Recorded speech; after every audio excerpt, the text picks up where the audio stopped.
கர்த்தருடைய பரிசுத்த நாமத்திற்கு மகிமை உண்டாகட்டும். மீண்டும் தேவனுடைய வார்த்தையை உங்களோடு பகிர்ந்து கொள்வதில் மிகுந்த மகிழ்ச்சி அடைகின்றேன். அப்போஸ்தலனாகிய பவுல் விசுவாசிகளுக்காக என்ன ஜெபிக்கிறார்? அவர்கள் கஷ்டங்களும் துன்பங்களும் துயரங்களும் நீங்குவதற்காக ஜெபிப்பதற்கு பதிலாக தேவனுடைய வார்த்தையை அறிந்து கொள்வதற்கான தேவனையும் தேவனுடைய வார்த்தை விளங்குவது பிரகாசம் மனக்கண்காக ஜெபிக்கிறார். நான் ஒரு சின்ன ஜெபம் பண்ணுகிறேன். அன்பான பிதாவே, இயேசுவின் நாமத்தில் நன்றியோடு துதிக்கிறோம். பரலோக பிதாவே, இப்படி வார்த்தை விளங்கிக் கொள்ள ஆண்டவரே கர்த்தராகிய இயேசு கிறிஸ்து தேவரே, மகிமையும் பிதாவே, அறிந்து கொண்ட ஞானத்தையும் தெளிவு அளிக்கிறாவி தரும்படியாக நாங்கள் ஸ்தோத்திரிக்கிறோம் ஐயா. ஞானத்தையும் உணர்வு அளிக்கிறாவி தரும்படியாக நன்றியோடு துதிக்கிறோம். ஆவியான உதவி செய்வராக, கண்களை திறப்பீராக, வசனத்துடைய காரியங்களை காணக்கூடிய விதத்தில் காண, உணரக்கூடிய விதத்தில் உணர, ஆண்டவரை புரியக்கூடிய விதத்தில் புரிய, வஞ்சகம் சூது கபடில் அதுபடி கத்தாவே வசனத்தை விளங்கிக் கொள்ளத்தக்கதாக தேவாவியான் உதவி செய்வராக, எல்லா முக்காடும் இயேசுவின் நாமத்தில் நீங்குவதாக, எல்லா விதமான விதத்தில் ஆண்டவரே எல்லா அறியாமையும் விலகுவதாக. என் தேவனே, இந்த வார்த்தையை கேட்கிற மக்கள் ஆண்டவரே இந்த இடத்துல ஆண்டவரே தேவனை இன்னும் நேசித்து அன்பு கூர்ந்து ஆண்டவரே வசனத்தை விளங்கி புரிந்து ஆண்டவரே தேவ உதவியை கொண்டு ஆண்டவர் சரியாக நிதானித்து இந்த வாழ்க்கையில் செயல்படுவார்கள். உதவி செய்யும் ஆசீர்வதிக்கிறோம் இயேசுவின் நாமத்தில் பிதாவே, ஆமென். அருமையானவர்களே, கர்த்தருடைய வார்த்தையை நாம் பார்த்து கொண்டிருக்கிறோம். நம்முடைய கிறிஸ்தவ மார்க்கத்துக்கு பேர் விசுவாச மார்க்கம் என்று பெயர் பார்த்தோம். விசுவாசம் என்றால் என்ன? இயேசுவையும் அவருடைய வார்த்தை விசுவாசி பேர் விசுவாசம். நம்புவதற்கு ஏது இல்லாதது கூட நம்பிக்கையோடு விசுவாசித்தால் விசுவாசம் என்று நாம் பார்த்தோம். சாதகம் இல்லாத சாத்தியக்கூறுகள் இருந்தாலும் அது கர்த்தருடைய வார்த்தை விசுவாசித்தால் அதுக்கு பேர் விசுவாசம் என்று பார்த்தோம். அது ஆபிரகாமின் வாழ்க்கை வைத்து பார்த்தோம். சரீரம் செத்து போய்விட்டது, சாராளுடைய கர்ப்பம் செத்து போய்விட்டது, சாதகமான சாத்தியக்கூறே இல்லை. ஆனாலும் ஆண்டவர் சொன்னார் பிள்ளை தருவேன் என்று சொன்னார். அவன் விசுவாசித்தான். ஆகையினாலே அவன் வெட்கப்படவில்லை. அவனுக்கு அந்த பிள்ளை கிடைத்தது. சாதகமான சாத்தியக்கூறி இல்லை. அவர் கேட்டால் மற்றவர்கள் பைத்தியக்காரன், 100 வயசாச்சு, 75 வயசுல பிள்ளை இல்லை, 80 வயசுல பிள்ளை இல்லை, 90 வயசுல பிள்ளை இல்லை. ஆண்டவர் சொன்னாராம். எது இவர் நாங்களும் கேட்கணுமா? இவர் சொல்ல நாங்க நம்பணுமா? யாருக்கு காதுல பூ வைக்கிறாரு? ஏன்னா ஆண்டவர் சொன்னாராம், அவர் பேசினாராம். இன்னும் கிறுக்கு வயசாகி போச்சு இல்லை, 100 வயசாச்சு இல்லையா, மென்டல் ஆயிட்டார் அப்படின்பான். 6 பேர் 1000 பேர் 1000 இருந்த போதிலும், சாதகமான சாத்தியக்கூறுள்ள போது இல்லாமல் இருந்தாலும், தன் சரீரம் செத்து போனாலும், சாராளுடைய கர்ப்பம் செத்து போனா இருந்தாலும், அவன் கர்த்தர் சொன்னார், கர்த்தருடைய வார்த்தையை விசுவாசித்து அவன் பெண்ணா அற்புதத்தை பெற்றுக்கொண்டான். அதுபோலதான் உங்க வாழ்க்கையில தேவனுடைய வார்த்தைகளை பேசிக் கொண்டிருக்கிறோம். அந்த வார்த்தை உங்களுக்கு எக்ஸ்ட்ரீமா தெரியலாம், சாதகமான சாத்தியக்கூறு இல்லாமல் இருக்கலாம். பாலும் தேனும் உங்கள் வாழ்க்கையில் ஓட வேண்டும் என்பது தேவனுடைய சித்தம் என்று வேதத்திலிருந்து நான் பல நாட்களாக பேசிக் கொண்டிருக்கிறேன். நீங்கள் அடிமைத்தனத்தில் இருப்பது தேவ சித்தம் இல்லை, நீங்கள் தரித்திரத்தில் இருப்பது தேவ சித்தம் இல்லை, நீங்கள் பாடுகள் உபத்திரப்படுவது தேவ சித்தம் இல்லை, நீங்கள் எல்லா வளமும் பெற்று நன்றாக இருக்க வேண்டும் தேவனுடைய சித்தம். கர்த்தருக்கு ஸ்தோத்திரம். அதை குறித்து நான் சொன்னேன்.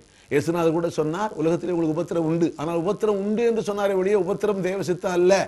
என் ஜனங்கள், கர்த்தருக்கு ஸ்தோத்திரம், என் ஜனங்கள் உபத்திரவத்தில் விடுவிக்கப்பட வேண்டும். அதுதான் கர்த்தருடைய நாமம் மையப்படுவதாக. அப்படியானால் அருமையான தேவனுடைய ஜனமே, கர்த்தருடைய வார்த்தையை விளங்கிக் கொள்ளும் பொழுது அந்த பிரகாசம் மண்களுக்காக ஜெபிக்கிறோம். அந்த விசுவாசம் தான். நீ விசுவாசித்தால் மகிமையை காண்பாய். இன்னைக்கு அநேக மக்கள் தேவன் விசுவாசம் எப்படி வரும்? ரோமர் 10:17 விசுவாசம் கேள்வினால வரும்.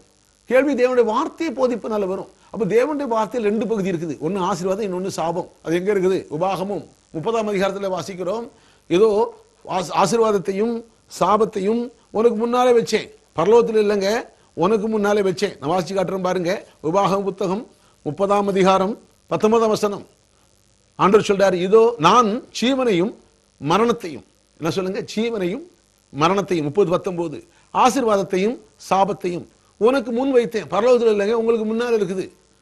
என்று உங்களுக்கு மேல் வானத்தையும் பூமியையும் இன்று சாட்சி வைக்கிறேன். வானமே சாட்சி, பூமியே சாட்சியப்பா.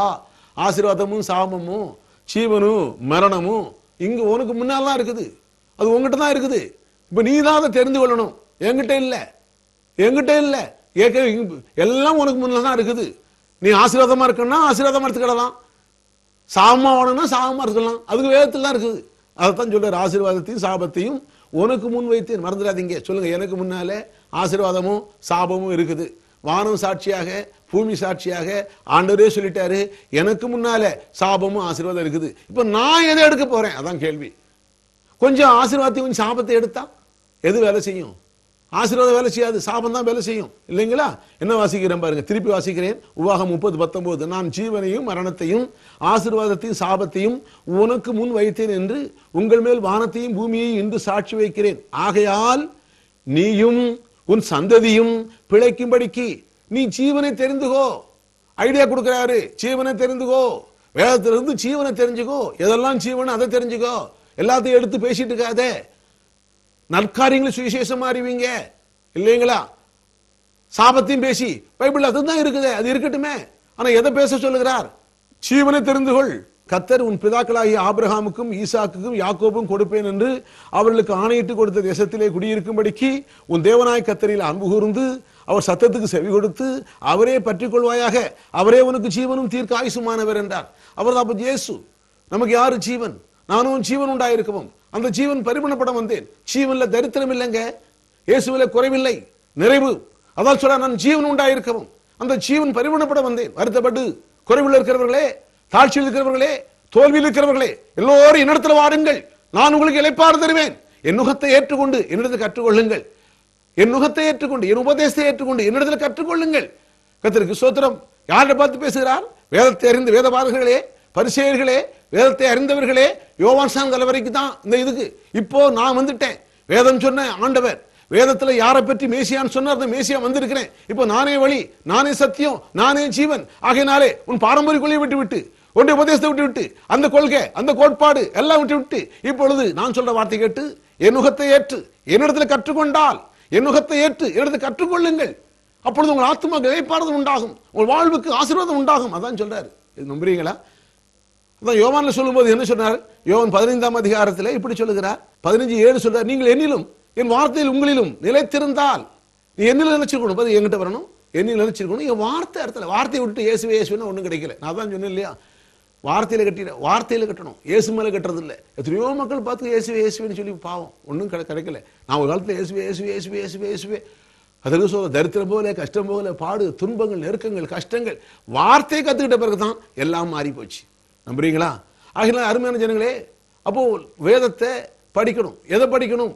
வேதத்தை சுவிசேஷத்துல இருந்து பார்க்கணும். இயேசுவாகிய மூலக்கல் என்ன சொல்லுது, அப்போஸ்தலருக்கு என்ன சொல்லி இருக்கிறாங்க, அப்போஸ்தலருக்கு என்ன சொன்னாங்க, கடந்த நாளுக்கு என்ன சொன்னேன், மேலும் நீங்கள் எல்லாவற்றிலும் எப்பொழுதும் சம்பூர்ணமாக இருக்க, ஒரு குறைவில்லாமல் இருக்க. அதுக்குதான் பேசணும். சேவன் சகலவித கிருபையும் பெருக செய்ய வல்லவராக இருக்கிறார். இந்த கிருபை எப்படி வருது? விசுவாசத்தினால வருகிறது. தேவனை விசுவாசிக்க வேண்டும். ஏன்னா கிருபை என்றால் கிரியை அல்லவே, கிரியை என்றால் கிருபை அல்லவே என்கிறார். அப்ப கிருபையும் நியாயப்பிரமாணம் மோசே மூலமாக கொடுக்கப்பட்டது, கிருபையும் சத்தியமும் இயேசு கிறிஸ்து மூலமாக கொடுக்கப்பட்டது. யோவான் 1ஆம் அதிகாரத்தில் வாசிக்கிறோம். அப்ப கிருபை யார் மூலமா இருக்கிறது? இயேசு கிறிஸ்து மூலமா இருக்கிறது. அதுக்கு என்ன செய்யணும்? அவரை விசுவாசிக்கணும். அப்ப கிருபை என்றாலே என்ன? இலவசம். இலவசம்னாலே தகுதி இல்லாத மனுஷனுக்கு ஓசியில கொடுக்கிறது. ஒரு தகுதியும் தேவையில்லை, ஒரு பிரமாணம், ஒரு சட்டத்திட்டம் ஒன்றும் இல்லை. இயேசுகிட்ட வந்த உடனே அவருக்கு அத்தனை ஆசை, இலவசமா பாவம் மன்னிப்பு கிருபை வருகிறது. இப்ப இயேசுட்டு வந்த பிறகு இயேசுடைய வார்த்தை ஏற்றுக்கொள்கிறோம். அதான் சொல்றாரு, நீங்கள் என்னிலும் என் வார்த்தை உங்களில் நிலைச்சிருந்தா நீங்க கேட்டுக்கொள்ள எதுவோ அது உங்களுக்கு செய்யப்படும்.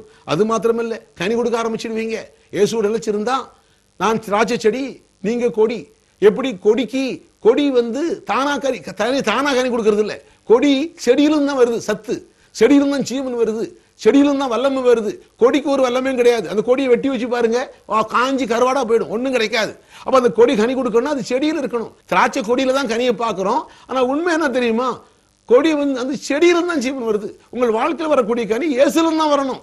இயேசு விட்டுட்டு நான் கனி கொடுக்கிறேன், அந்த கனி இந்த கனினா பரலோகத்துக்கு போக முடியாது. சன்மார்க்கையும் துன்மார்க்கையும் சங்காரம் பண்ணுவேன். நான் அப்படி ஆக்கும் இப்படி ஆக்கும், நான் அந்த பிரதிஷ்டையா இந்த பிரதிஷ்டையா, அதை பண்ண போறேன் இதை பண்ண போறேன். வேதபாரம் தான் செஞ்சுட்டு இருந்தாங்க. நாங்க அப்படி இப்படி அந்த அந்த தியானம் பண்ணி, ஆனா அது என்னென்னவோ பண்ணிட்டு இருந்தாங்க. வாரத்தில் 2 நாள் உபவாசம், 3 நாள் உபவாசம், என்னென்னவோ பண்ணிட்டு இருந்தாங்க. சீரகத்தை தசமபாகம், வெந்தயத்தை தசமபாகம், என்னென்ன கிரியை கிரியை கிரியை கிரியை கிரியை. கர்த்தருடைய நாமம் மகிமைப்படுவதாக. ஆனால் கலாத்தியரிலே அதிர்ச்சியான ஒரு வசனத்தை சொல்லுகிறார் அப்போஸ்தலனாகிய பவுல். அந்த கிரியை பத்தி பேசுற மக்களை பேசுகின்ற பொழுது இப்படி சொல்கிறார், நியாயப்பிரமாணத்தின் கிரியைக்காரராகி யாவரும் சாபத்துக்கு உட்பட்டிருக்கிறார்கள். நம்புறீங்களா? நாமளே நம்மளை பத்தி பேசுறா. இயேசுவை ஏத்துக்கிட்டீங்கன்னா நியாயப்பிரமாணத்தின் சாபத்துக்கு நம்மை நீங்களாக்கி மீட்டு கொண்டார் என்று சொல்லுகிறார். கர்த்தருடைய நாமம் மகிமைப்படுவதாக. ஆனால் ஒரு விஷயம் சொல்ல, கலாத்தியர் 3ஆம் அதிகாரம் என்ன சொல்ல பாருங்க, 3:10, கலாத்தியர் 3:10, நியாயப்பிரமாணத்தின் கிரியைக்காரராகி யாவரும். என்னங்க நியாயப்பிரமாணம்? தேவன் கொடுத்த பிரமாணம், சட்டத்திட்டங்கள் பிரமாணம், அதுபடி செஞ்சா வாழ்வு இருக்குன்னு சொல்லுது. இந்த புத்தகம் வாயை விட்டு பிரியக்கூடாது, இரவு பகலும் தியானமாயிரு, அப்ப வெற்றியாரு. ஆமா, யோவான் ஸ்நானம் காலம் வரைக்கும் அது இருந்துச்சு. இப்போது பலவந்தப்படுத்துற, ஏன்னா விடமாட்டுக்கிறான். இடுக்கமான வாசல், தன்னை பத்தி பேசுறாரு, ஏன்னா விடமாட்டுக்கிறான், ஏசிட்டு போக மாட்டேங்கிறான், அவர் நிந்திக்கிறான், கேவலம் பேசுறான். இடுக்கமான வாசல். இந்த வாசல் வந்தா உள்ளும் புறவும் மேய்ச்சல். இங்க வந்த பிறகு இடுக்கல்ல, சிலுவை சுமந்துட்டு உள்ள வரணும்.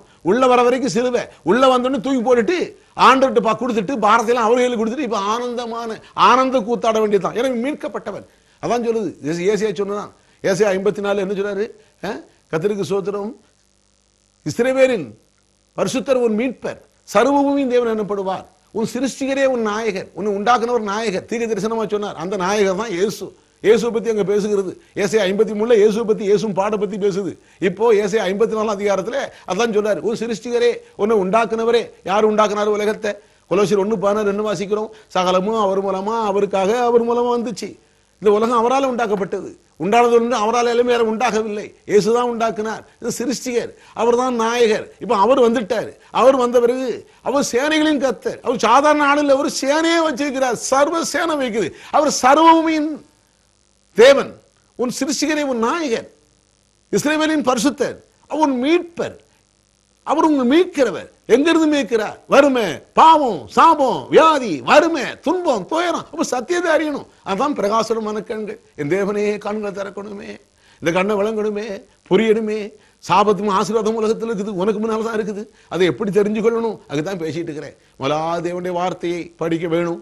தேவாவியின் உதவியை கொண்டு அதை கர்த்தருடைய நாமம் மகிமைப்படுவதாக ஆவியான உதவியை கொண்டு வசனத்தை விளங்க வேண்டும். கிறிஸ்துவாயும் மூலக்கல் உபதேசத்தை பார்க்க வேண்டும். அப்போஸ்தலர் அஸ்தி பார்க்க பழைய ஏற்பாடு படிக்கணும். அப்புறம் வெளிப்படுத்தல் படிக்கணும். இந்த விசுவாசத்தை அதான் இது கிறிஸ்தவமாக்கும் விசுவாசம் மார்க்கும். படிச்சுட்டு அந்த வேத வசனத்தை கொண்டு மனதை மாற்றணும். பாரம்பரியத்தை விட்டுட்டு யார் சொன்னார், இவர் சொன்னார், அதை சொன்னார், இதை சொன்னா விட்டுட்டு கேட்கலாம். வேத வசனத்துக்கு புறம்பா இருந்தா அதை தூக்கி தூர போட்டுட்டு வசனத்தை கொண்டு மனசை மாற்ற வேண்டும். கர்த்தருக்கு ஸ்தோத்திரம். அதுக்கு பிறகு அந்த வசனத்தை அதை பேசணும். அதான் நேற்று சொன்னேன். சரி, இங்க என்ன சொல்றாரு? ஆசீர்வாதத்தையும் சாபத்தையும் உனக்கு முன்னால வச்சேன், நீயும் உன் சந்ததியும் பிழைக்கும்படிக்கு ஆசீர்வாதத்தையே தெரிஞ்சுக்கோ, ஜீவனையே தெரிஞ்சுக்கோ. கர்த்தருக்கு ஸ்தோத்திரம். அப்ப ஆசீர்வாதங்கிறது என்ன? கர்த்தருடைய வார்த்தையில ரெண்டும் இருக்கிறது. ஆசீர்வாதம் இருக்குது. சில இடத்துல பாதி ஆசீர்வாதத்தையும் பாதி சாபத்தையும் பேசினா என்ன ஆகும்? அருமையான தேவனுடைய ஜனமே, உங்களுக்கு அதிர்ச்சி தரக்கூடிய சில காரியங்கள் உங்களுக்கு சொல்லட்டும். சரி, இங்க யாக்கோபு என்ன வாசித்தோம்? யாக்கோபு 3ஆம் அதிகாரத்திலே நம்ம என்ன வாசித்தோம்? யாக்கோபு குதிரைகளை பாருங்கள், அது எவ்வளவு பெரிய குதிரையா இருந்தாலும் ஒரு சின்ன கடிவாளத்தினாலே அது அடக்கப்படுகிறது. இந்த திமிர் பிடிச்ச குதிரையை என்ன பண்றாங்க? கடிவாளத்தினாலே அடக்குறாங்க. அது கடிவாளத்தை பிடிச்சு அந்த கடிவாளம் அமுக்குது, அந்த நாக்கை அமுக்குது. அதாங்க உங்க வாழ்க்கையில நீங்க போகும் இடம். அந்த குதிரையில ஏறி எங்க போகணும்னு நினைக்கிறானோ அந்த உள்ள இருக்கிற ஆவி மனிதன், நமக்கு மனிதன் ஆவியாக இருக்கிறான். அவனுக்கு ஒரு ஆத்மா இருக்கிறது, அவன் சரீரத்தில் வாசம் பண்ணுகிறான். தேவன் ஆவியாக இருக்கிறார். ரட்சிக்கப்படும் போது ஆவி புது சிருஷ்டியாக இருக்கிறது. மனித ஆவியும் தேவாவியும் இணைகிறது. கர்த்தருக்கு ஸ்தோத்திரம். இது புது சிருஷ்டியாக இருக்கிறது. இந்த ஆவி வளர்வதற்கு வேதவசனத்தை இரவும் பகலும் படிக்க வேண்டியதெல்லாம் பார்த்தோம். நீங்கள் வளரும்படி புதிதாய் பிறந்த குழந்தைகளை போல கலங்கமில்லாத ஞானப்பாலாகிய வசனத்து மேல வாஞ்சியாருங்கள். வளர வேண்டும். இன்னும் நல்ல ஆழமா தியானம் பண்ணுனா கர்த்தருக்கு ஸ்தோத்திரம். நன்மை தீமை இன்னதென்று வேதத்தை படிச்சு நல்லதா கெட்டதா, இது சரியா தப்பா, அது யாருக்கு தெரியுமா? ஞானேந்திரியங்களுடைய பூர்ண வயசு. சில குழந்தைங்க தெரியாது. இது என்ன இந்த ஆள் இப்படியே பேசுறாரு, திருப்பி திருப்பி அதையே தான் சொல்லிட்டு இருக்கிறாரு, திருப்பி திருப்பி நீதிமான்ங்கிறாரு, ஒண்ணுமே புரிய. கர்த்தருக்கு ஸ்தோத்திரம். அப்ப நன்மை ஏன் அப்படி சொல்றாரு ஒண்ணு விளங்காது. கர்த்தருக்கு ஸ்தோத்திரம். அருமையான தேவனுடைய ஜனமே, காலகாலமா பாவி பாவின்னு உணர்வு இல்லாமலே பாடிட்டாங்க. எத்தனை பாட்டை பாருங்க. பாவி பாவிக்காகல, பாயை மூடணும். பாவின்னு சொல்லக்கூடாது. சொன்னா கர்த்தருக்கு ஸ்தோத்திரம், அது நிறுத்தணும். பாவி எனக்காய் வேண்டியது செய்கிற சத்தம். நீ பாவி இல்ல, நீ தேவனுடைய பிள்ளை, நீதிமான், தேவனோட கூட ரத்தத்தால் மீட்கப்பட்டவன், கிறிஸ்துவுக்குள் புது சிருஷ்டியா இருக்கிறவன், தேவனுடைய நீதியாலே நீ நீதிமான் ஆக்கப்பட்டவன். கர்த்தருக்கு ஸ்தோத்திரம். உன்னதத்திலே தேவனுக்கு சமமாக தேவனோடு உட்கார வைக்கப்பட்டவன். அதனால காலை பிடிக்கிறேன், கெஞ்சிறேன், வாரம் இறங்கும், கூப்பாடு, கூச்சல், பட்டினி போராட்டம் தேவையில்லை. வேத வசனத்தை கொண்டு மனசை மாற்றணும். அவரோடு உறவாட வேண்டும். ஒரு பெரிய கர்த்தர் ஒரு கான்ஃபரன்ஸ் கால்ல பிதாவாகி தேவன், அதுக்கப்புறம் இயேசு, அதுக்கப்புறம் நீங்க 3 பேரும் உட்கார்ந்து டிஸ்கஸ் பண்றீங்க. ஆண்டவரே டிஸ்கஸ் பண்றதான் ஜெபம். எத்தனை நம்புறீங்க? டிஸ்கஸ் அவரோடு கூட உட்கார வைத்திரு. நீங்களோ சியோர் மலை இடத்திற்கும் சீயோன் நகரத்திற்கும் 1014 தேவதூத இடத்திற்கும் ஆபேல் ரத்தம் பேசுகிறவர்களை பார்க்கலாம் நன்மையான பேசுகிற தெளிக்கப்பட்ட ரத்தத்துக்கும் வந்து சேர்ந்தீர்களே. ஏன் ஆபேல் ரத்தம் பேசுறது நன்மையானதை பேசுற ரத்தம்? ஒரு வேலை விட்டு குறை இருந்தா ஆண்டவரே மன்னியும், அவ்வளவுதான், முடிஞ்சு போச்சு. அவர் அப்பா, என் பிள்ளை 1000 தப்புன்னா ஒரே அப்பா மன்னிச்சுங்க அப்பா, முடிஞ்சு போச்சு. அங்க பேச்சுக்கு இடம் இல்லை. என் பிள்ளைக்கு நான் உயிரை கொடுக்கல, ஆனா என் ஆண்டவர் எனக்காக உயிரை கொடுத்தார். அவர் என் தகப்பன். அதான் மேல சொல்கிறது. விசுவாசிக்கிறீங்களா? இன்னைக்கு குற்ற உணவு, தாழ்வு மனப்பான்மை, ஆண்டவர் அடிச்சிருவாரு, நொறுக்கிடுவாரு, கையை உடைச்சிருவாரு, காலை உடைச்சிருவாரு. எந்த தகப்பனும் நம்ம பிள்ளை கை காலை உடைக்கலைங்க. நம்புறீங்களா? கர்த்தருடைய நாமம் மகிமைப்படுவதாக. விசுவாசியுங்கள். சரி, இங்க என்ன சொல்ல வந்தேன்? அப்படியானால் நாம் போக வேண்டிய இடம் என்ன? பாலும் தேன் ஓடுற வரை உலகத்தை சுதந்திரிப்பான் என்பதான வாக்கு தத்தம். நீ ஆசீர்வாதத்தை சுதந்திரிக்கும்படி அழைக்கப்பட்டது என்று 1 பேதுரு 3:9 வாசிக்கிறோம். சொந்தமாக்குறது. அப்போ உங்களுக்கு இல்லை, வாழ்க்கையில விருத்தி இல்லை, வெற்றி இல்லை, ஒருவேளை சுகம் இல்லாமல் இருக்கலாம், காற்றடிக்கலாம், புயல் அடிக்கலாம். அதுக்கு தான் என்ன பேசணும்? பிரசங்கம்.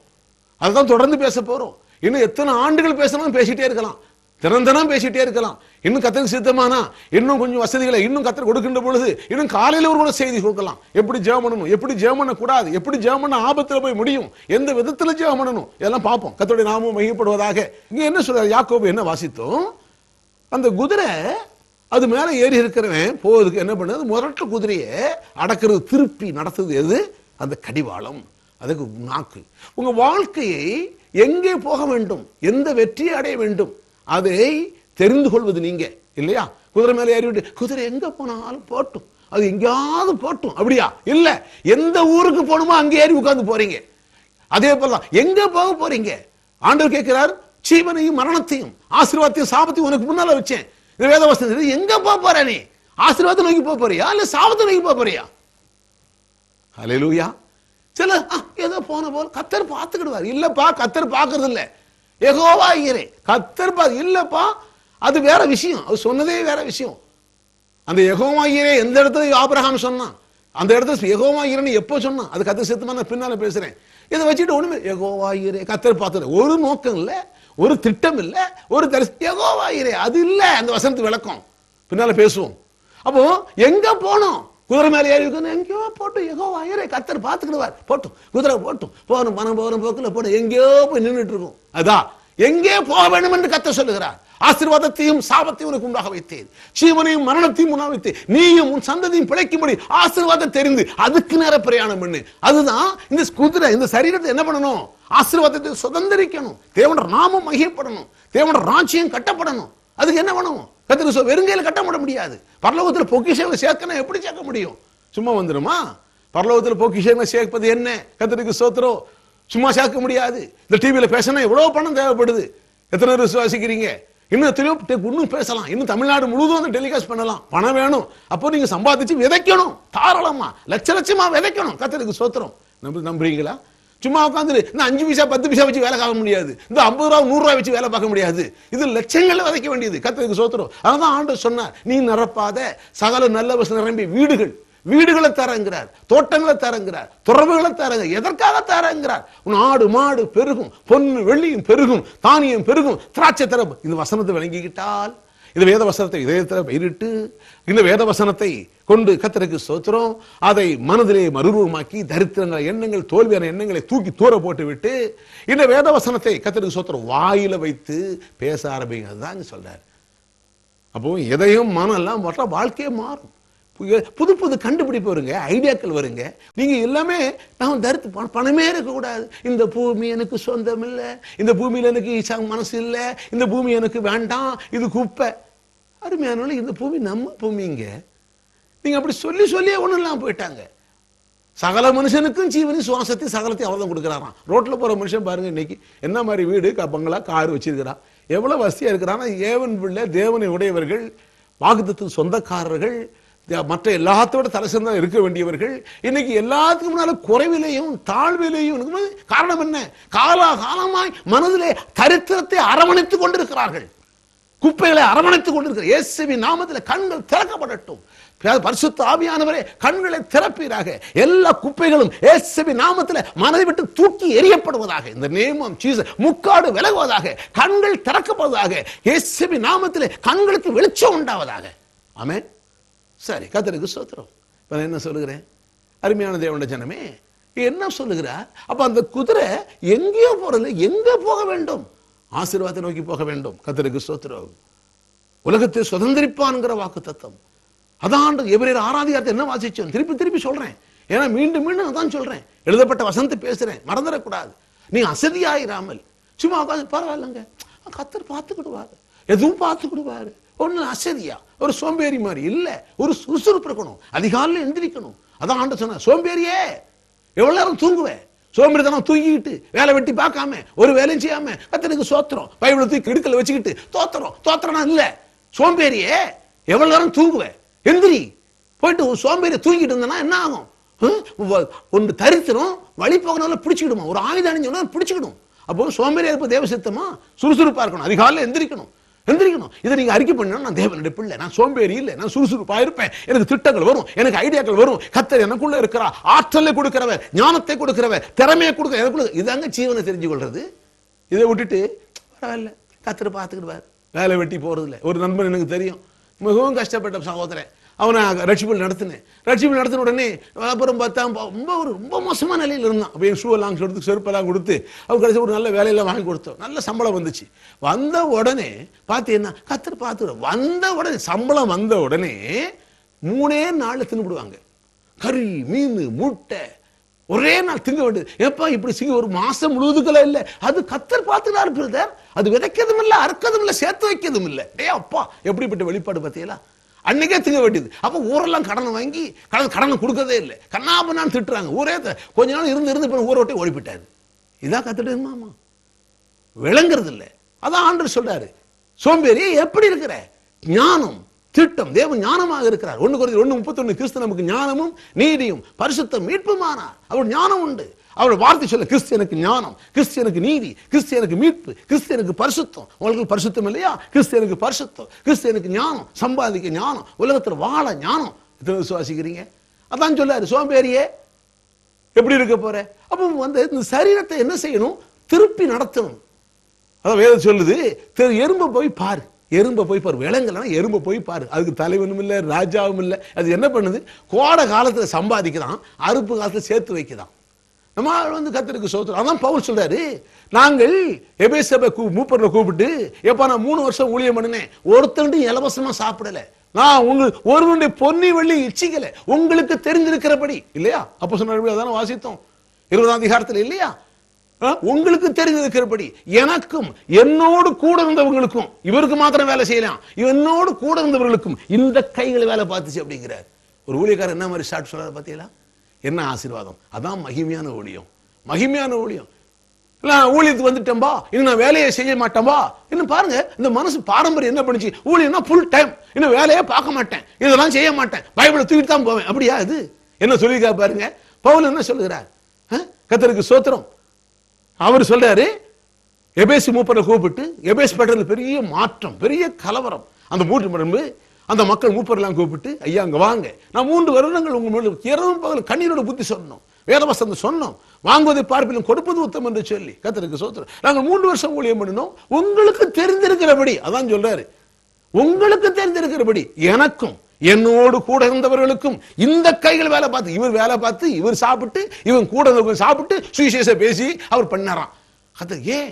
அதான் சொல்லாரு, சோம்பேறியே சுறுசுறுப்பா இருக்கணும். சும்மா உட்காந்துட்டு ஏதோ உட்காந்து ஆசீர்வாதம் தாங்க. நம்முடைய வாழ்க்கையில நம்முடைய சரீரத்தை பேசுவது மூலம் திருப்புறோம். நான் சுறுசுறுப்பாக இருப்பேன். அந்த எப்படி அந்த குதிரை மேல அந்த கடிவாளத்தை வச்சு எங்க போன்னு நினைக்கிறோமோ, இந்த உள்ள இருக்கிற ஆவி மனிதன் வெற்றியை நோக்கி போக வேண்டும், விருத்தியை நோக்கி போக வேண்டும், செழிப்பை நோக்கி போக வேண்டும், முன்னேற்றம் நோக்கி போக வேண்டும். நாளுக்கு புதிய புதிய கண்டுபிடிப்புகள் காண வேண்டும், ஏதாவது கண்டுபிடிக்கணும். ஆவியானவர் பெரியவர் உள்ள இருக்கிறார். ஆனா இங்க ஒண்ணுமே இல்லையே. எத்தனை நம்புறீங்க? ஹல்லேலூயா. அவர் உள்ள உட்கார்ந்து இருக்க வேண்டும், அப்படி போக வேண்டும். கர்த்தருக்கு ஸ்தோத்திரம். ஆண்டவர் என்ன சொன்னார்? வேதவசனம் என்ன சொல்லுது? எறும்பு எடுப்பாரு, தலைவனும் இல்ல, ராஜாவும் இல்லையா, கோடை காலத்துல சம்பாதிக்குதான், அறுப்பு காலத்துல சேர்த்து வைக்குதான். சொல்லுங்க, உங்களை பார்த்து நீங்களே சொல்லு, உங்க பேரை சொல்லி, சரீரத்தை பார்த்து சொல்லு, சரீரமே கோடை காலத்துல சம்பாதி, அறுப்பு காலத்துல சேர்த்து வை, உன் பிள்ளைக்காக, உன் சந்ததிக்காக, உன் வம்சத்துக்காக, தேவநாம மகிமைப்படுவதற்காக, தேவனுடைய வார்த்தை நிறைவேறுவதற்காக. கர்த்தருக்கு ஸ்தோத்திரம். பரலோக ராஜ்யத்தை கட்டுவதற்காக, பரலோக ராஜ்யத்தில் பொக்கிஷங்களை சேர்ப்பதற்காக. சரீரமே சொல்லு, சோம்பேறியா இருந்தா சொல்லுங்க, சரீரமே நீ சம்பாதி சேர்த்து வை, சம்பாதி சேர்த்து வை, சம்பாதி சேர்த்து வை, தேவனை நாம் மகிமைப்படும். எத்தனை விசுவாசிக்கிறீங்க? ஆபிரகாம் பொன்னு வெள்ளி உள்ள சீமானா இருந்தான். அவன் எல்லாத்தையும் விட்டுட்டு அவன் ஓட்டாண்டியா இல்லை, அவன் பூமி தாங்க முடியாது. வேதம் சொல்லுது, பூமி தாங்க முடியாத ஆசீர்வாதம் இருந்தான். அவங்க இருந்து அவன் ஆஸ்வதிக்கப்பட்டதுனால அவங்க கூட போன லோத்துக்கும் பூமி தாங்க முடியல ஆசீர்வாதம். எதோ நம்புறீங்க? அதாங்க அப்படிப்பட்ட ஆசீர்வாதம் தாங்க. சில பாடுபட்டா இது கர்த்தருக்காக ஆசீர்வாதம், சில துன்பம் வந்தா அது கர்த்தருக்காக ஆசீர்வாதம். கர்த்தர் எண்ணிப்பார் இந்த நன்மைகளை. ஒன்னும் கஷ்டப்பட்டு துன்பப்பட்டு உபத்திரப்பட்டு ஆண்டவருக்காக ஆசீர்வாதம், அதெல்லாம் ஆசீர்வாதம். வேதம் அதை சொல்லவில்லை. ஆபிரகாமுக்கு உண்டான ஆசீர்வாதம், யார் யாரோ பேசுறாங்களோ அந்த ஆசீர்வாதம் இல்லை. ஆபிரகாமுக்கு உண்டான ஆசீர்வாதம் கிறிஸ்தியேசுவினாலே புறஜாதிகளுக்கு வருகிறது. அதனால்தான் ஆசீர்வாதமும் சாபமும் எழுதப்பட்டிருக்குது. எதை தெரிஞ்சுக்கொள்ளணும்? ஆசீர்வாதம் தெரிஞ்சுக்கொள்ளணும். சிலர் பாருங்க விளங்குறது இல்லை, எத்தனை சொன்னாலும் புரியுறது இல்லை. ஒரு கத்திரிக்கு சோத்திரம், என் பிள்ளை நம்ம வீட்டில் வீடு வச்சுக்கோங்க, இல்லை வேதத்தான இருக்குது பிறகு சாபம் இருக்குது பிறகு அதையும் பேசணும் இல்லைங்க. அந்த சாபத்தை எப்படி பேசணும். ஒரு வீட்டை நிறுத்துங்க. வீட்டில் இப்போ எங்கள் வீட்டில் என்ன பார்த்தீங்கன்னா ஆப்பிள் இருக்குது, அன்னாச்சி பழம் இருக்குது, திராட்சை பழம் இருக்குது, மாம்பழம் இருக்குது. பிள்ளைகள் வச்சிருக்கிறேன், என் பிள்ளை சாப்பிடணும். அதுதான் சரி. அதே வேற என் பிள்ளை ரொம்ப பரிசுத்தம், ரொம்ப உபாசம். அவன் கொடுத்த ஆசீர்வாதத்தை சாப்பிடலன்னா அடுத்த ஆசீர்வாதம் எப்படி கிடைக்கும்? தேவன் படைத்ததெல்லாம் நன்றாக இருக்குது. சோத்திரத்தோட தேவா நன்றி ஆண்டவரே. அருமையான ஆப்பிள் சாப்பிட்டு ஆண்டவரே இன்னும் அருமையான ஆப்பிளுக்காக சோத்திரம் முழுங்குங்களேன். அல்லேலூயா. கொடுத்ததை சாப்பிட்டா அடுத்தது கிடைக்கும். அது ஒரு பகுதி. சரி, வீட்டில் எல்லாம் இருக்குது. அதே வீட்டில் டிடிடி பவுடர் இருக்குது, மூட்டைப்பூச்சி மருந்து இருக்குது, கொஞ்சம் பினாயில் இருக்குது. எதுக்கு மூட்டைப்பூச்சி மருந்து வச்சுக்கிறேன்? மூட்டை வந்தால் போடுறதுக்கு வச்சுக்கிறேன். டிடிடி பவுடர் எதுக்கு வச்சிருக்கிறேன்? எறும்பு வந்தால் போடுறதுக்கு வச்சுக்கிறேன். பினாயில் எதுக்கு வச்சிருக்கிறேன்? ஆசிட் எதுக்கு வச்சிருக்கிறேன்? லெட்டின்னு சுத்தம் பண்ணதுக்கு வச்சிருக்கிறேன். பிள்ளை அது வீட்டில் தானே இருக்குது. ஆப்பிளும் சாப்பிடணும், அன்னாச்சியும் சாப்பிடணும். கொஞ்சம் ஆசிடும் குடிச்சா என்ன ஆகும்? 30 வருஷம் ஆப்பிளை சாப்பிட்டு 30 அன்னாச்சி சாப்பிட்டு கொஞ்சம் தானே ஆசிட் குடிச்சேன். அருமையான தேவனுடைய ஜனமே, ஆப்பிள் வேலை செய்யாது, அன்னாச்சி வேலை செய்யாது, ஆசிட் தான் வேலை செய்யும். ஒரே நாள் அவுட்டு. இருக்கிறீங்களா? அதான் ஆண்டவர் சொன்னாரு, எப்பா நான் ஜீவனையும் மரணத்தையும் ஆசீர்வாதத்தையும் சாபத்தையும் வச்சே, ரெண்டையும் மிக்ஸ் பண்ணிடாத. ஆசீர்வாதத்தையே தெரிஞ்சுக்கோ, ஜீவனையே தெரிஞ்சுக்கோ. நம்புறீங்களா? நான் இத்தனை வருஷம் ஆசீர்வாதமா தானே பேசுறேன், ஏன் எனக்கு இந்த கஷ்டம், ஏன் எனக்கு இந்த பிரச்சனை? ஆசீர்வாதத்தையும் சாபத்தையும் மிஸ் பண்ணிட்டோம். இப்ப ஆசீர்வாதம் வேலை செய்யல, பினாயில் வேலை செய்யுது. பினாயில் வேலை செஞ்சா என்ன ஆகும்? குடிச்சா என்ன ஆகும்? ஆசிட் குடிச்சா என்ன ஆகும்? அது வீட்டுல தான் இருந்துச்சு. ஆமா, வேதத்துல தான் இருக்குது, வேதத்தில் தான் இருக்குது. நீ தேவனுடைய பிள்ளையானால் எதை எடுத்துக்கொள்ள வேண்டும்? உச்சிதமான கோதுமை, கண்மலையின் தேன். ஹல்லேலூயா. ஆசிட் அல்ல, பாலும் தேனும். ஹல்லேலூயா. பினாயில் அல்ல, வேதத்தில் இருக்கிற சாபத்தை அல்ல. ஆண்டவர் சொன்னார், சாபத்தையும் ஆசீர்வாதத்தையும் உனக்கு முன்பாக வைத்தேன், ஜீவனையும் மரணத்தையும் உனக்கு முன்பாக வைத்தேன். நான் உனக்கு சொல்லு, நீயும் சந்ததியும் பிழைக்கும்படிக்கு ஜீவனையே தெரிந்து கொள். அந்த ஜீவனே இயேசுவாக இருக்கிறார். இயேசுவை தெரிந்து கொண்டார். அவருடைய ஞானம் உங்களுக்கு கற்றுக் கொடுப்பார். பிரகாசோட மனக்கண் வரும். வேதத்தை எப்படி தியானிக்க வேண்டும், எப்படி அறிய வேண்டும், எப்படி எடுக்க வேண்டும் என்று கர்த்தர் உதவி செய்வார். செபிக்கலாமா? இயேசுவை ஏற்றுக்கொள்ளாதவர்கள் இருந்தா நான் சொல்ல ஜெபத்தை சொல்லுங்க. அன்பான பிதாவே, உம்முடைய அன்புமகன் இயேசுவுக்காய் நன்றியோடு துதிக்கிறோம். இன்று நான் ஜீவனை தெரிந்து கொள்ள விரும்புகிறேன். இயேசுவே ஜீவன். அந்த ஜீவன் என் வாழ்க்கையில் வரட்டும் ஆண்டவரே. என்னுடைய இயேசுவை சொல்லுங்க, இயேசுவை என் ஆண்டவராக, இரட்சகராக, குலதெய்வமாக ஏற்றுக்கொள்ள விரும்புகிறேன். இயேசுவே ஆண்டவர் என்று அறிக்கையிடுகிறேன். இயேசுவே என்னை ஆண்டு கொள்வாராக. நான் ஜீவனை தெரிந்து கொள்கிறேன், அவருடைய வார்த்தையை நான் தெரிந்து கொள்கிறேன். பரலோக பிதாவே, இன்று ரட்சிக்கப்பட்டதுக்காக நன்றி. உமக்கு ஸ்தோத்திரம். நாளை சந்திப்போம். கர்த்தர் உங்களை உதவி செய்வாராக. அல்லேலூயா.